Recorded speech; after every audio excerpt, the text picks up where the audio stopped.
Friends, कैसे आप सभी। आज हम पढ़ने वाले हैं exam notes BEd second year knowledge and curriculum, ज्ञान और पाठ्यक्रम। इसके बारे में हम चैप्टर नंबर 1 पढ़ेंगे। जो हमारा चैप्टर नंबर 1 है वो है ज्ञान मुख्य संप्रत्यय, नॉलेज की कॉन्सेप्ट्स के बारे में पढ़ेंगे हम। ठीक है, तो देखिए पहला क्वेश्चन है ज्ञान।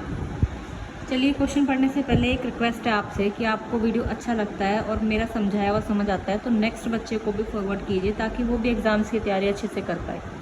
ओके, चलिए। ज्ञान तथा जानने का अर्थ का वर्णन कीजिए। ठीक है, describe the meaning of knowledge and knowing. Knowledge का मतलब ज्ञान है, नोइंग मतलब जानना। इसके बारे में बताना है हमें, एक्सप्लेन करना है मीनिंग ऑफ नॉलेज के बारे में, यानी ज्ञान के अर्थ के बारे में प्रॉपर हमें बताना है। ज्ञान का अर्थ क्या है, मीनिंग ऑफ नॉलेज, ज्ञान क्या है, ज्ञान का स्वरूप क्या है, और ज्ञान वस्तुपरक है यानी ऑब्जेक्टिव है, और आत्मपरक है यानी सब्जेक्टिव है। क्या ज्ञान मन का गुण है अथवा क्रिया है, कोई एक्टिविटी है। ज्ञान और ज्ञान के विषय का संबंध क्या है। ठीक है, अब ज्ञान के स्वरूप संबंधी सिद्धांत क्या है, ज्ञान की उत्पत्ति किस प्रकार हुई है, ज्ञान के प्रमुख स्रोत क्या हैं, शुद्ध ज्ञान कहाँ से प्राप्त होता है, या ज्ञान के स्रोत क्या हैं, या ज्ञान के प्रमाणिक स्रोत क्या हैं। तो इस तरीके के बहुत सारे सवाल हमारे पास ज्ञान से रिलेटेड आ जाते हैं, जो नॉलेज से रिलेटेड है। इस चीज़ों को जानने के लिए हमें कुछ, जो हमारे प्रोफेसर्स हैं उन्होंने कुछ इनकी परिभाषा दी है। क्या दी है? प्रोफेसर रसल कहते हैं ज्ञान वह है जो मनुष्य के मन को प्रकाशित करता है। ठीक है, मनुष्य के मन को बताता है कि उसके मन में क्या चल रहा है या कितनी उसको नॉलेज है उसके दिमाग में, ये हमें उसके मन से पता चलता है। Knowledge is that which enlightens the humans mind. ठीक है, व्याख्या, ज्ञान हमारे मन की आंखें खोलता है और यह अज्ञानता और अंधविश्वासों को दूर करता है। अज्ञानता, जो भी हमारी अज्ञानता है, जो हमें पता नहीं है, उन चीज़ों को दूर करता है। क्या दूर करता है? ज्ञान ही तो करता है हमारे अंधविश्वासों को दूर। हमें किसी चीज़ की प्रॉपर नॉलेज होती है तो हम उन अंधविश्वासों में विश्वास नहीं करते हैं, है ना। हमें पता होता है कि वो क्या सही है क्या गलत है। अब विलियम्स जेम्स क्या कह रहे हैं, ज्ञान व्यवहारिक प्राप्ति और सफलता का दूसरा नाम है। कि ये देखा जाए तो हमारा ज्ञान क्या कह रहा है कि प्रैक्टिकल अचीवमेंट, जो हमने कर चुका है उसका अचीवमेंट है और सफलता का दूसरा नाम है। ठीक है, knowledge is an another name is a practical achievement and success. वाक्य क्या है, ज्ञान हमारे चरित्र का निर्माण करती है। ठीक है, किसी व्यक्ति को कितना ज्ञान, उससे हमें उसके चरित्र के बारे में पता चलता है कि व्यक्ति कितना गुणवान है, कितना उसको नॉलेज है। हमें चरित्र के बारे में बताता है, उसकी चरित्र का निर्माण करती है, और हमें अनुशासित भी करता है ज्ञान हमें, कि किसी को बहुत नॉलेज होती है तो बहुत शांत रहता है, डिसिप्लिन में रहता है वो बंदा, और हमारे जीवन को सार्थक और सफल बनाता है। व्यवहारिक व क्रियात्मक बनाता है, एक्टिव बनाता है। और गतिशील ज्ञान ही उपयोगी ज्ञान है। गतिशील मतलब जो हमेशा बढ़ता रहे, सीखने को नया नया मिलता रहे, हमेशा प्रोग्रेस में रहे, वही ज्ञान अच्छा होता है। तो प्रोफेसर जोड़ क्या कहते हैं, ज्ञान हमारी उपस्थित जानकारी अनुभवों के भंडार की वृद्धि करता है। ज्ञान क्या है? जो हमारे पास ऑलरेडी पहले से नॉलेज है ना, और जानकारी है, और जो हमारे पास एक्सपीरियंसेस है, उनकी वृद्धि होती रहती है ना, वही हमारा असली ज्ञान है। तो सुकरात क्या कह रहे हैं, ज्ञान सर्वोच्च सद्गुण है। ज्ञान क्या है? सर्वोच्च सद्गुण है। Knowledge is a highest virtue. ठीक है, ये कह रहे हैं नॉलेज जो है वो हमारा सबसे ज़्यादा उच्च सर्वगुण संपन्न हमें जो बनाता है वो हमारी नॉलेज ही होती है। आगे देखिए, वस्तुवादी, ज्ञान को वस्तुवादी ज्ञान मानते हैं। ठीक है, आगे है वाक्य क्या है, वस्तुवादी जो है ज्ञान की प्रक्रिया में ज्ञाता यानी मन की अपेक्षा ज्ञात यानी वस्तु को ज़्यादा महत्व देते हैं। कि ज्ञान ज़्यादा इंपॉर्टेंट नहीं है, ये कह रहे हैं कि मन ज़्यादा इंपॉर्टेंट नहीं, जो हमें जिसके बारे में पता है वो ज़्यादा इंपॉर्टेंट है, वो वस्तु इंपॉर्टेंट है जिसके बारे में बात कर रहे हैं। प्रत्ययवादी यानी आइडलिस्ट क्या कहते हैं, ज्ञान को आदर्श का ज्ञान मानते हैं। ठीक है, प्रत्ययवादी क्या कहते हैं, प्रत्ययवादी ज्ञान की प्रक्रिया में क्या होता है कि वस्तु से मन को अधिक महत्व देते हैं।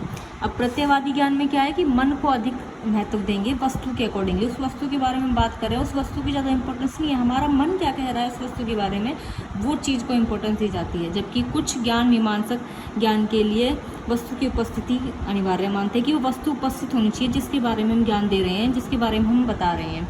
ठीक है, इस प्रकार से ये विश्वास करते हैं कि प्रत्येक ज्ञान की प्रक्रिया में ज्ञाता का ज्ञान और ज्ञेय का होना आवश्यक है। कि ज्ञाता का ज्ञान, जो ज्ञान देने वाला बंदा है उसका ज्ञान, और ज्ञेय का, जो इकट्ठा कर रहा है ज्ञान ले रहा है, वो दोनों होना जरूरी है।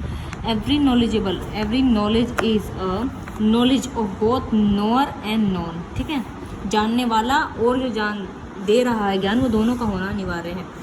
अन्य ज्ञान मीमांसक ज्ञान ज्ञाता के ज्ञान के लिए भिन्न भिन्न बताते हैं कि knowledge is non is different from the knowledge of knower. ठीक है। अब होप्स क्या कह रहे हैं, हमारे होप्स कह रहे हैं, होप्स ने कहा कि ज्ञान शक्ति है, क्या है, एक पावर है। व्याख्या क्या कर रहे हैं, इस ज्ञान में जो कुछ भी वृद्धि होती है वह मानव शक्ति में वृद्धि होती है, कि इस ज्ञान में जो वृद्धि होती है उससे मानव की शक्ति में ही वृद्धि होती है। सामान्यतः ज्ञान जो है वो शब्द या जानने शब्द का प्रयोग मुख्य रूप से 3 अर्थों में समझा जा सकता है, ठीक है। अब 3 अर्थों में कैसे समझा जा सकता है, पहला है परिचय, एक्विटेंस, यानी कि जब हम किसी व्यक्ति के बारे में परिचय लेते हैं, उसके बारे में नॉलेज लेते हैं, बायोडाटा लेते हैं, तो माना कि हम उस व्यक्ति के बारे में ज्ञान रखते हैं, ठीक है। परंतु केवल परिचय करने मात्र से ही थोड़ी ना हमें पता चल जाएगा वो किस टाइप का है, क्या नेचर है। केवल हम उसका बायोडाटा सुन ले कि भाई आप, मैं ये करता हूँ, मैं उससे हमें कैसे पता चलेगा कि उसका नेचर कैसा है या वो कैसा है। हमें और भी सूत्र चाहिए उसके लिए, और भी जानकारी चाहिए। जैसे कि पहले के जो प्रधानमंत्री थे मनमोहन सिंह, उनके बारे में हमें कैसे पता चलेगा, हमने तो उनसे मिले ही नहीं है, तो हमें कैसे पता चलेगा। उनकी लिखी हुई पुस्तकें, उनके बारे में जो लोगों ने पुस्तकें लिखी है उनमें पढ़कर हम उनकी जानकारी हासिल कर सकते हैं, उनके बारे में पढ़ सकते हैं, उन्होंने क्या क्या किया था, या उनसे परिचित हो सकते हैं। तो उनसे कैसे पता चलेगा, उनसे भी भारत के जो भूतपूर्व प्रधानमंत्री थे उनकी जानकारी भी इकट्ठित करेंगे कि भाई पहले के कैसे थे और अब कैसे हुए, मनमोहन सिंह ने क्या काम किया। तो इन सब चीज़ों से हमें पता चलता है, परिचय में यही वाली नॉलेज आ जाती है। अब है कार्य करने की योग्यता, एबिलिटी टू डू समथिंग, कुछ काम कर रहे हैं हम, उससे भी हमारे ज्ञान का पता चलता है। ज्ञान में जानने शब्द का प्रयोग जो है वो कार्य करने व सीखने की योग्यता पर भी निर्भर करता है। जैसे योग्यता से अभिप्राय किसी कार्य को करने की कुशलता, कि कोई किसी कार्य को कितनी कुशलता से कर रहा है, कितने अच्छे तरीके से कर रहा है। कोई तैराक है, कोई तैरने में एक्सपर्ट है, तो वो उसको तैराक कहा जाएगा। किसको तैरना आता है तो वो यानी कि वो तैरने का ज्ञान रखता है, उसको नॉलेज है। तो कोई भी काम करने की जो एबिलिटी होती है, हम टीचिंग करते हैं तो टीचिंग की जो हमारी एबिलिटी है उससे पता चलता है हमारे बारे में कि हमें जो एबिलिटी है टू डू समथिंग वो किस चीज़ की है, टीचिंग की है। तो यानी वो ज्ञान के अंदर ही आता है, ज्ञान की दूसरे पार्ट में आता है। अब ज्ञान में प्रतियुक्ति ज्ञान यानी कि प्रोपोजिशनल नॉलेज, ये क्या आता है कि यह दर्शन शास्त्र के क्षेत्र में महत्व रखता है। किसके क्षेत्र में रखता है, दर्शन शास्त्र के।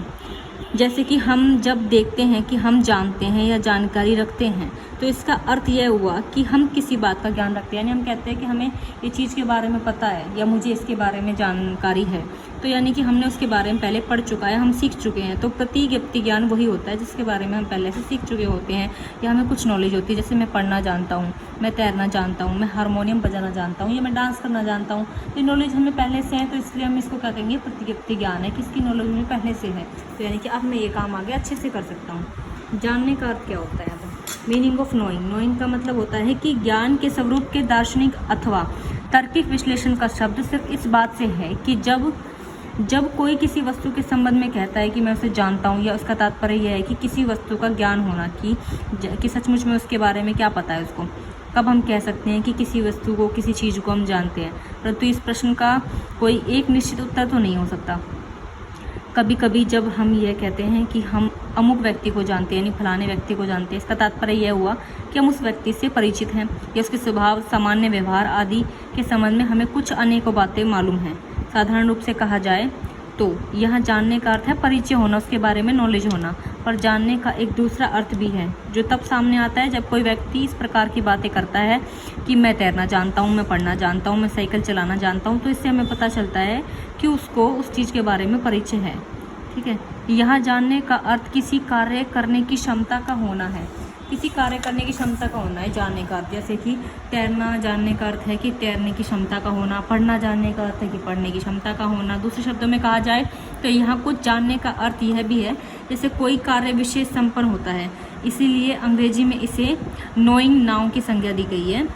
पर ज्ञान होने या ज्ञान का तीसरा अर्थ भी है, तो उसका जो सबसे प्रमुख अर्थ है क्या, कि जिस अर्थ में कि प्रायः हम इसका प्रयोग करते हैं जब कोई कहता है कि मैं जानता हूँ अथवा मुझे इस बात का ज्ञान है, मैं आदमी हूँ, मेरे 2 हाथ हैं, पैर हैं आदि, यह नारंगी कलर का है, यह गोल है, यह पीला है, यह सुगंध है इसमें आदि। इसी तरह की तीसरे अर्थ में आते हैं जानना, कि तुम्हें पता है ना कि वह चीज़ गोल है या उसका कलर ऐसा है, जब मेरे 2 हाथ हैं, 2 पैर है, तो तुम्हें पता है। ऐसा तो नहीं आपको नहीं पता कि आपके 2 हाथ पैर है, या ऐसा तो नहीं आपको पता नहीं है कोई चीज़ गोल है, कोई पीला है, यानी कि आप सब चीज़ों को जानते हैं, किसी के शेप, आकार, रंग, रूप सबको जानते हैं, तो उस चीज़ में आपको जानकारी है।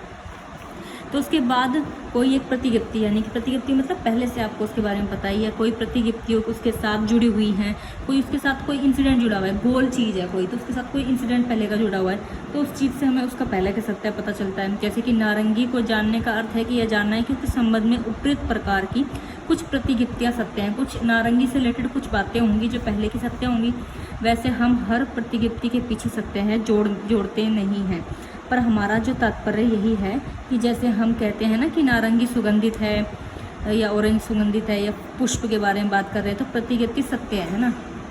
नारंगी मतलब ऑरेंज खट्टा होता है, ये तो सत्य है, इसमें तो कोई दो राहें नहीं है। बट लेकिन कोई चीज़ ऐसी होती है जिसके बारे में हम सिर्फ इमेजिन से कह देते हैं और वो रियल में सच हो, ऐसा कोई ज़रूरी नहीं है। हम सदैव नहीं जोड़ते हैं, किसी भी चीज़ के बारे में ज्ञान की जो अभिव्यक्ति है वह निहित रहता है, ठीक है, परंतु हम कभी भी हम अभी तक ये स्पष्ट नहीं कर पाए हैं कि ज्ञान होना या जानना के तीसरे अर्थ में भी ज्ञान का सच में स्वरूप क्या है। अभी तक हमने सिर्फ यह कहा है कि जानना का जो बहुप्रचलित अर्थ है ना, इसके अनुसार जानने का अर्थ है किसी प्रतिगिप्ति की सत्यता को जानना, यानी किसी इन्फॉर्मेशन को सत्यता को उसकी जानना। और उससे स्पष्ट नहीं होता कि जहाँ कहीं भी हम जानना शब्द का प्रयोग कर रहे हैं वह इस शब्द का उचित प्रयोग कर रहे हैं या नहीं। हमें निर्धारित करना होगा कि किन शर्तों की पूर्ति होने पर हम ये कहने के अधिकारी हैं। मैं जानता हूँ कि यदि किसी व्यक्ति की स्थिति यह भी कहने के अधिकारी हो जाए, मैं जानता हूँ, ठीक है। तो अगली नेक्स्ट वीडियो में हम करेंगे आगे का, अभी के लिए इतनी वीडियो काफ़ी है।